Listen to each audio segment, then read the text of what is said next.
Le romantisme envisage d'abord l'être humain dans son individualité et non comme un être social. Ça ne veut pas dire qu'on rejette complètement la part de la société, mais c'est pas en tant qu'être social qu'on pense d'abord l'être humain.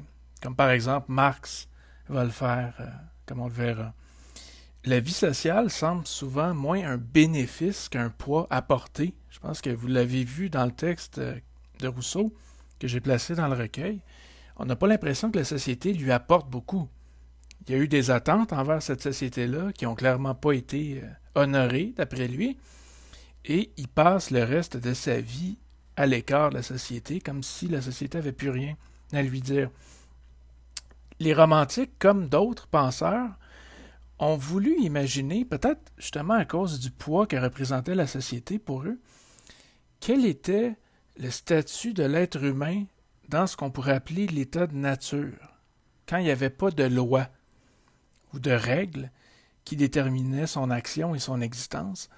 Donc on essaie d'imaginer ce moment-là dans l'histoire où l'être humain n'a pas de loi ou de règles, et imaginer, c'est le bon mot, parce que il n'y a personne, et encore moins des philosophes, qui étaient là à l'origine de l'humanité, pour voir comment étaient les premiers êtres humains avant qu'il y ait une grosse structure sociale et politique autour d'eux.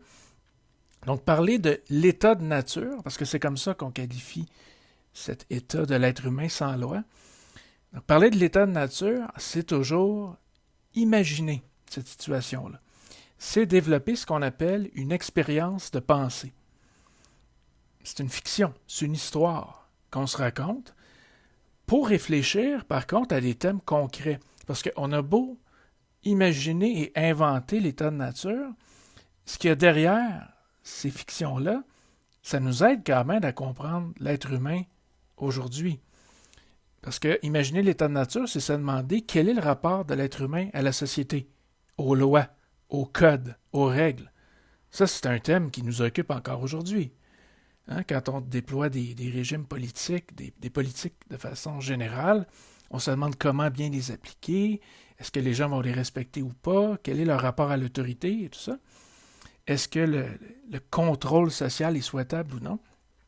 C'est des genres de discussions qui sont tout à fait concrètes et contemporaines, qu'on peut tenir sur la réalité d'aujourd'hui. Mais on va se projeter sur un passé imaginaire pour y réfléchir. Donc, une expérience de pensée, ça peut être ça. C'est une fiction qu'on invente, mais pas pour fuir le réel, pour mieux y revenir. Tu sais, si vous avez parlé de Platon dans votre premier cours de philosophie au cégep, il en a développé beaucoup d'expériences de pensée. L'allégorie de la caverne, le mythe de l'Atlantide, le mythe de l'anneau qui rend invisible, c'est des fictions, c'est des histoires que Platon invente, mais qui permettent de réfléchir à nos comportements, nos actions, à l'éthique, la morale et tout ça. Donc, le premier philosophe connu, en tout cas, qui a imaginé l'état de nature, c'est pas Rousseau. Rousseau est arrivé un petit peu après dans l'histoire. C'est un philosophe anglais qui s'appelle Thomas Hobbes, H-O-B-B-E-S. Donc, il a imaginé l'état de nature, donc l'état de l'être humain sans loi, sans règles. Et il a écrit une phrase extrêmement célèbre pour décrire son point de vue à lui sur l'état de nature. Cette phrase-là, c'est « L'homme est un loup pour l'homme ». C'est Thomas Hobbes qui écrit ça. L'homme est un loup pour l'homme dans l'état de nature. Qu'est-ce qu'il veut dire par là? C'est que sans loi, sans règles, il n'y a pas de sécurité possible. Les êtres humains sont laissés à eux-mêmes et ils en veulent toujours plus. Plus de bien, plus de liberté, quitte à piler sur la liberté des autres pour s'approprier ce que les autres ont et qu'ils veulent. Donc, il n'y a pas de loi qui permette de respecter les autres, la liberté des autres, de sorte que c'est au plus fort que va la survivance. Et donc, il y a quelque chose qui est très chaotique dans l'état de nature, d'après Hobbes. C'est pas un état de nature qui est positif. Au contraire, il va dire que la société va être positive. Parce que pour Hobbes, la société va venir encadrer l'existence humaine. Elle va venir lui apporter une certaine sécurité. Il va falloir que l'être humain renonce à une partie de sa liberté individuelle pour la transférer, non seulement reconnaître la liberté des autres, mais transférer sa propre liberté vers le souverain, que Thomas Hobbes appelle le Léviathan. Ça, je n'entrerai pas dans les détails de ça.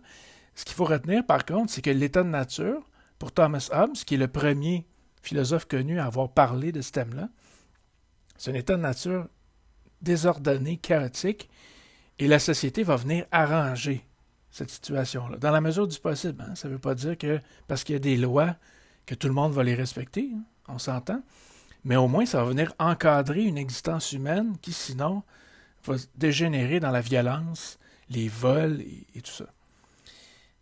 Jean-Jacques Rousseau n'a pas du tout le même point de vue sur l'état de nature et donc sur l'être humain. Parce que vous comprenez que Hobbes, en décrivant l'état de nature de manière très négative, a finalement un point de vue très pessimiste sur l'être humain, parce qu'il se dit, écoute, l'être humain, laissé à lui-même, les gens vont s'entre-dévorer, vont se voler mutuellement, vont se porter violence et tout ça. Donc c'est une vision assez sombre de l'être humain. Rousseau n'est pas d'accord avec ça, même s'il est très pessimiste quand on le lit, quand on lit les rêveries du promeneur solitaire. Il est très positif par rapport à l'état de nature et par rapport à l'être humain, parce qu'il dit l'être humain est né libre, puis il est né bon, c'est la société qui le corrompt.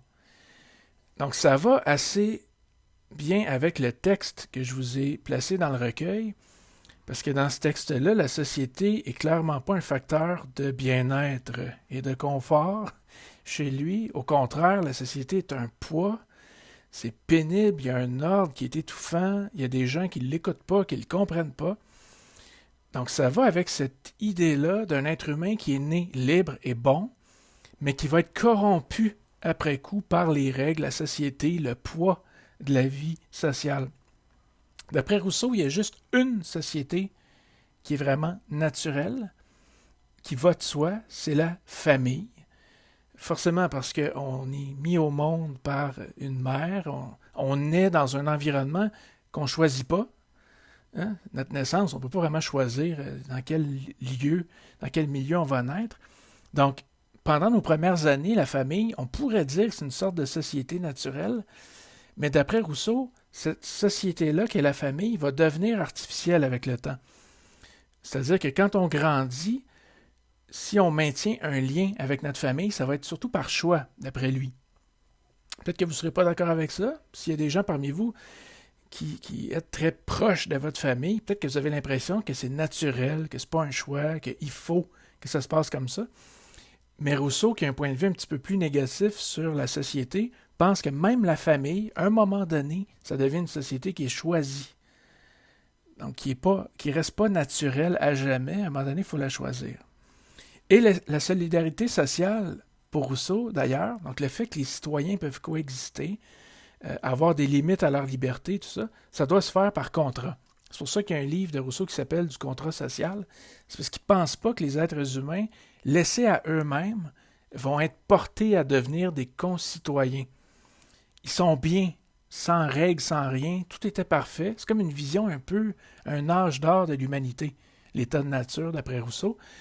Donc, quand la société va arriver, il va falloir forcer les gens à entrer dans ce pacte-là. Ce n'est pas quelque chose qui va se faire naturellement. Puis ça ne va pas amener que du bien. Tu sais, avec Hobbes, on avait vu que la société offre un encadrement nécessaire, parce que sinon, l'être humain va courir à sa perte. Rousseau n'est pas d'accord. Il pense que l'état de nature, c'est un état qui est agréable, qui est beau, qui est pur. Il y a un rapport à la nature. Tu sais, c'est un peu une vision, comme je disais, paradisiaque, là. Un âge d'or de l'humanité en phase avec tout ce qui l'entoure avant que la société vienne tout ruiner cet état merveilleux.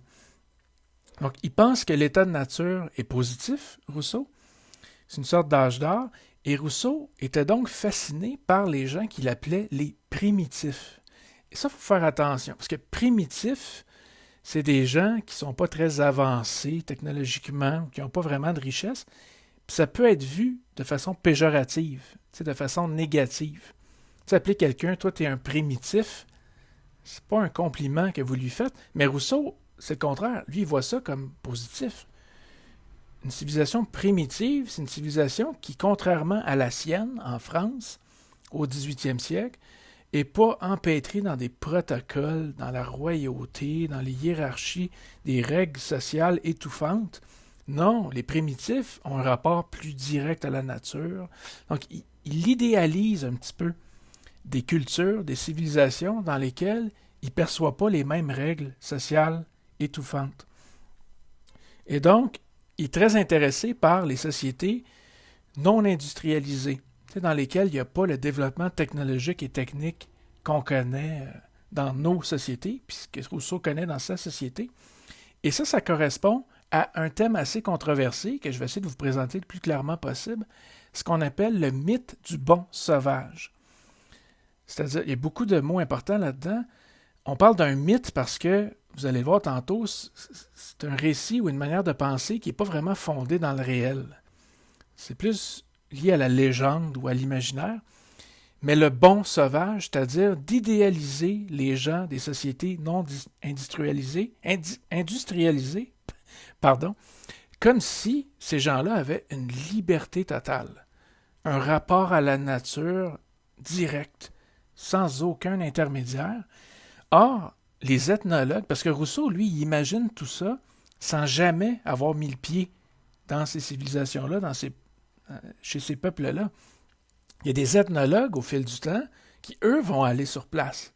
Eux vont étudier ces peuples non industrialisés-là, et ils vont se rendre compte que le mythe du bon sauvage est complètement faux.